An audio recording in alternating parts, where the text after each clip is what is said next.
Bendiciones con todos. Tema 22. Las verdades de la palabra de Dios. Hoy, tres son los que dan testimonio en el cielo. Y utilizamos 1 de Juan, capítulo 5, versículo del 6 al 12, que dice lo siguiente. Este es Jesucristo, que vino mediante agua y sangre. No mediante agua solamente, sino mediante agua y sangre. Y el Espíritu es el que da testimonio, porque el Espíritu es la verdad. Porque tres son los que dan testimonios en el cielo: el Padre, el Verbo y el Espíritu Santo. Y estos tres son uno. Y tres son los que dan testimonio en la tierra: el Espíritu, el agua y la sangre. Y estos tres concuerdan. Si recibimos el testimonio de los hombres, mayor es el testimonio de Dios, porque este es el testimonio con que Dios ha testificado acerca de su Hijo. El que cree en el Hijo de Dios tiene el testimonio en sí mismo. El que no cree a Dios le ha hecho mentiroso, porque no ha creído en el testimonio que Dios ha dado acerca de su Hijo. Y este es el testimonio, que Dios nos ha dado vida eterna, y esta vida está en su Hijo. El que tiene al Hijo tiene la vida, el que no tiene al Hijo de Dios no tiene la vida. ¿Qué les parece? Maravillosa palabra, ¿no es cierto? Ahora, continuando con nuestro estudio a través de la primera carta del apóstol Juan, y casi llegamos al final de esta, ya casi terminamos, no cabe la menor duda de que su estudio nos ha ayudado mucho, ¿no es cierto?, en nuestro crecimiento espiritual, ya que su contenido es increíble, es buenísimo, edificante. No olvidemos que cuando Juan escribió esta carta, pretendía contradecir las herejías tocantes a la naturaleza humana y divina de nuestro Señor Jesucristo, así como contradecir otras creencias que provocaban que los cristianos pudiesen entregarse a una vida de pecado, porque al final el cuerpo es malo, como decían. Sin embargo, ya Juan nos enseñó la importancia de vivir en la luz y andar en ella, porque Dios es luz y ninguna tinieblas hay en ella, dice la palabra. Ahora llegamos a unos versículos un tanto difícil de interpretar, pero veamos qué podemos entender y aprender con la ayuda del Espíritu Santo, por supuesto. ¿Sí? Dice que vino mediante agua y sangre. Leemos nuevamente el texto, 1 Juan capítulo 6, versículos 6 y 8. Este es Jesucristo, que vino mediante agua y sangre, no mediante agua solamente, sino mediante agua y sangre. Y el Espíritu es el que da testimonio, porque es el Espíritu, es la verdad. Y tres son los que dan testimonios en la tierra: el Espíritu, el agua y la sangre. Y estos tres concuerdan. Este ha sido un texto bastante difícil de interpretar y ha provocado más de una interpretación al respecto. Sin embargo, ¿qué significa que Jesucristo vino en agua y sangre? Al respecto se han originado algunas interpretaciones, y una de ellas está alineada a la forma en la cual la nueva traducción viviente lo traduce. Vamos a leerlo en la nueva tradición viviente. 1 Juan capítulo 5, versículo 6. Y Jesucristo fue revelado como el Hijo de Dios por medio de su bautismo en agua y por derramar su sangre en la cruz, es decir, no mediante agua solamente, sino mediante agua y sangre. Y el Espíritu, quien es la verdad, lo confirma con su testimonio. ¿Qué les parece? Una de las interpretaciones tocantes a este versículo es que cuando Juan dice que Jesús vino mediante agua, se refiere a su bautismo en agua, y cuando dice que vino en sangre, se refiere a que vino a morir en la cruz por nuestros pecados. En este sentido, los que apoyan esta opinión afirman que cuando Juan habla de agua y sangre, se refiere a las dos ordenanzas que la Iglesia practica, el bautismo y la cena del Señor, que es donde se recuerda el sacrificio de Cristo. El problema con esta interpretación es que rompe el pensamiento y temática que Juan ha venido desarrollando. Porque si fuese cierto, de repente comienza a hablar del bautismo de Cristo y del sacrificio en la cruz. Ahora bien, si consideramos el propósito por el cual Juan escribió su carta, ya hemos dicho que su intención principal fue contrarrestar las enseñanzas falsas en cuanto a la naturaleza divina y humana de Cristo. Recordamos que Juan les dijo a sus lectores que los anticristos y falsos espíritus son aquellos que niegan a Jesucristo que vino en carne, ya que las corrientes gnósticas enseñaban que Jesús solo había sido un espíritu y no tenía un cuerpo humano. Por lo tanto, el apóstol defiende la verdad de la encarnación de Jesucristo. Si esto es así, podría formularse la segunda opinión en cuanto a la interpretación que se le puede dar a este versículo. Una segunda interpretación es entender que cuando Juan dice que Jesús vino en agua y sangre, se refiere a que el Señor se encarnó. O sea, nació como un niño y tuvo un cuerpo totalmente humano, un cuerpo con fluidos sanguíneos como cualquier otro ser humano. Recordemos que en su evangelio, Juan usa los términos agua y sangre para describir, por un lado, que Jesús ya estaba muerto porque todos sus fluidos líquidos, al menos como ellos lo entendían, ya habían escaseado por las fuertes hemorragias. Y por otro lado, recalca el hecho de que la humanidad de Jesús, al mostrar que tenía un cuerpo por el cual fluían dichos fluidos. Ahora, de esto, el mismo Espíritu da testimonio de que es verdad.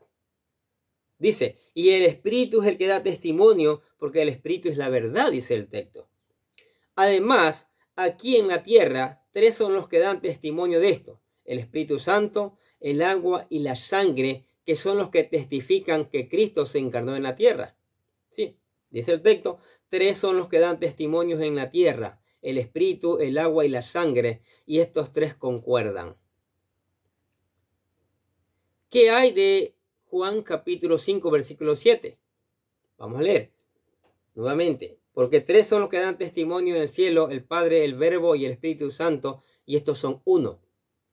Algunos han llegado a afirmar que este versículo posee una añadidura que no aparece en la mayoría de los manuscritos confiables que se poseen en griego, por lo que fue una inserción que algún escriba no inspirado introdujo en determinado momento, lo que han llegado a llamar una inserción o como Joanina o paréntesis juanico o cláusula juanica o apócrifo juanico. Sí.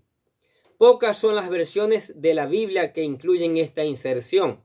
Por ejemplo, aparece en la Reina Valera 1960, pero ya en las traducciones Reina Valeras contemporáneas aparece entre corchetes, dando a entender que en los manuscritos más confiables esta parte no aparece. También vemos que aparece en la versión latinoamericana, aunque dichos versículos aparecen entre paréntesis, sugiriendo lo mismo. De allí la mayoría de las versiones no lo incluyen, como la NTV, la NBI, la DHH, la VAD, entre muchas otras. Aparte de esto, los padres de la iglesia no citaron esta parte de las escrituras en 1 Juan 5:7 en sus comentarios, ni aun cuando discuten el asunto de la Trinidad. Si revisamos los manuscritos antiguos que se poseen, ninguno de los manuscritos más tempranos y confiables que se poseen en el Nuevo Testamento y que datan del siglo IV poseen esta parte de 1 Juan capítulo 5, versículo 7. Y muy pocos los textos tardíos que datan del siglo XII aparecen en esta inserción. ¿Qué les parece? La versión más antigua, la de la Vulgata Latina, obra traducida de la Biblia en latín por Jerónimo en el siglo IV, no posee dicha inserción, ni la Pacita, versión de la Biblia en siriaco del siglo II. Tampoco esta inserción aparece en las primeras dos ediciones del Textus Receptus de Erasmo, en 1516 y 1519 respectivamente. Si no aparece hasta la tercera edición de la misma y, consecuentemente, aparece en la mayoría de las traducciones bíblicas desde 1522, imagínense. Ahora bien, se cree que la inserción de incluir esta parte fue con el fin de hacer una defensa de la Trinidad. Y aunque la intención era buena, la misma doctrina de la Trinidad se defiende a través de otros textos que tenemos en la palabra de Dios. Por todo esto es que algunos teólogos no utilizan este versículo para defender la doctrina de la teología. Ahora bien, ¿debe ser esto un problema? ¿Esto es una evidencia de que la Biblia fue alterada? Definitivamente no. La inefabilidad de la palabra y su exactitud se mantiene. Y el hecho de que los textos que utilizaron algunos reformadores para traducir la Biblia en sus idiomas tuviesen este versículo tal y como aparece en la versión Reina Valera, no es ningún problema. Ahora que la ciencia ha avanzado y los métodos de traducción se auxilian de textos aún más confiables que los que utilizan al principio, nos ayuda a esclarecer algunos detalles como estos que son muy pequeños comparados a la inigualable y poderoso mensaje de la palabra de Dios. Y 1 Juan es una carta totalmente increíble, cuya lectura nos edifica y testifica las verdades gloriosas de Dios, o las verdades de la palabra de Dios, como le llamamos a esta serie. Ahora, un testimonio verdadero. 1 Juan capítulo 5, versículos 9 al 12 dice: si recibimos el testimonio de los hombres, mayor es el testimonio de Dios, porque este es el testimonio con que Dios ha testificado acerca de su Hijo. El que cree en el Hijo de Dios tiene el testimonio en sí mismo. El que no cree a Dios le ha hecho mentiroso, porque no ha creído en el testimonio que Dios ha dado acerca de su Hijo. Y este es el testimonio, que Dios nos ha dado vida eterna, y esta vida está en su Hijo. El que tiene al Hijo tiene la vida. El que no tiene al Hijo de Dios no tiene la vida. ¿Qué les parece? Si creemos al testimonio de algunos hombres, porque quizás han demostrado ser veraces en sus palabras, cuanto más debemos creerle al Espíritu Santo, que da testimonio en esta tierra de que Jesús vino en agua y sangre, es decir, se encarnó, nació de una virgen, fue un hombre perfecto que no se aferró a su condición de Dios y vivió irreprensible en esta tierra. Tuvo un ministerio impactante y murió en la cruz para redimir nuestros pecados. ¿Qué les parece? El que cree en este mensaje que tiene el Hijo, mientras aquel que niega esta verdad hace mentiroso a Dios y no tiene la vida eterna. Pero nosotros hemos creído y tenemos la vida eterna a través del Hijo de Dios. Y eso es maravilloso. Saber que esta vida no termina aquí. Que esta vida termina en la vida eterna, en el gozo eterno para aquellos que creen en Jesucristo, en el Hijo de Dios. Pero para aquellos que lo rechazan, muy lamentable, le guste o no le guste, pero la Biblia es bien clara, existe también la vida en el infierno, el tormento eterno, que realmente no es vida, ¿no es cierto? Entonces, usted que está escuchando la palabra de Dios, usted que ha dispuesto cada día unos minutos para llenarse del conocimiento de Dios. Y eso es maravilloso porque seguramente usted está aprendiendo, como yo también estoy aprendiendo, ¿sí? Estamos aprendiendo y es maravilloso. Y ese aprendizaje de la palabra, el Espíritu Santo lo ha estado moviendo en su ser y le ha estado latiendo su corazón. Y a lo mejor ha dicho, yo quiero venir a los pies de Cristo.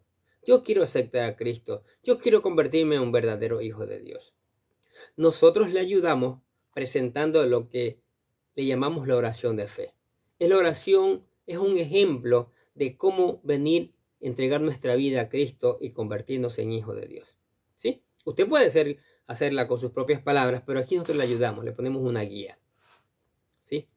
Repítala con todo su corazón. Dice, querido Dios, sé que soy un pecador y que nada de lo que hago puede hacerme ganar el cielo o la vida eterna. Creo que Jesucristo murió por mí, derramando su sangre para lavar todos mis pecados para ser redimido, y que se levantó de la tumba al tercer día. Ahora mismo lo recibo como mi Salvador personal, confiando solamente en Él como mi único camino al cielo. Señor Jesús, séllame y lléname con tu Espíritu Santo, y escribe mi nombre en el libro de la vida para ser salvo. Y decimos, gracias, amado Padre Celestial, por regalarme la vida eterna. ¿Qué les parece? Aceptó a Cristo con todo su corazón. Ahora, para que se mantenga firme, para que crezca, para que conozca la voluntad de Dios, venga todos los días a la palabra, abra la Biblia, léela, medite en ella. Si algún texto no entiende, o le diga al Espíritu Santo, no entiendo esta parte de la palabra.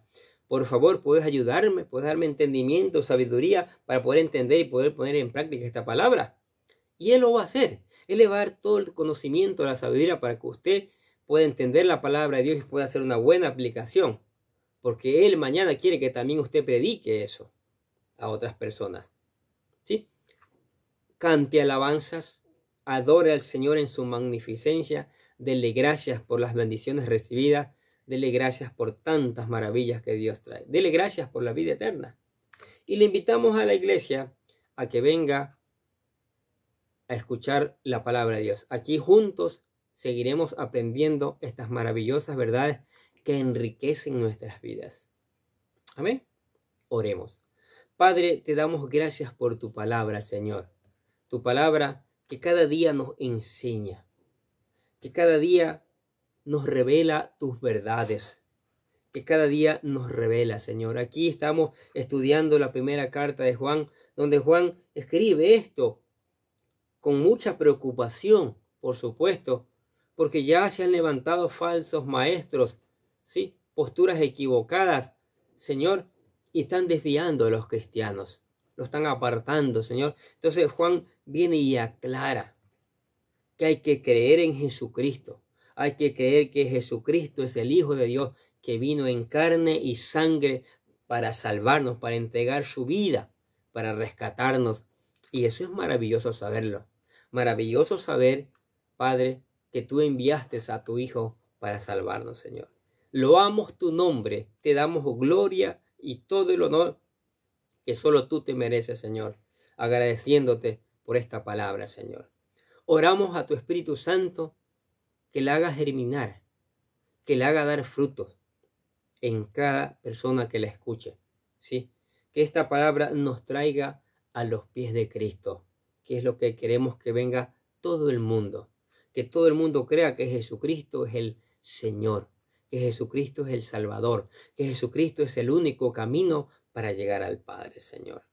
Señor, por favor, derrama una porción más de tu Espíritu Santo a la iglesia. La iglesia necesita de tu Espíritu Santo. La familia necesita de tu Espíritu Santo. El mundo necesita que tu Espíritu Santo lo convenza de pecado, de justicia y de juicio, Señor. Sí, Padre, por eso oramos, por eso te suplicamos que lo hagas, Señor. Y nosotros te alabamos y glorificamos tu nombre y te damos gracias porque tú eres el único Dios verdadero. Y te bendecimos en el único nombre, el Señor Jesucristo. Amén. Y los bendecimos a ustedes que escuchan la palabra de Dios cada día. Sigamos escuchando, sigamos poniendo en práctica que eso es fundamental, es importante. Sigamos reenviando a otros porque otros también conozcan estas verdades.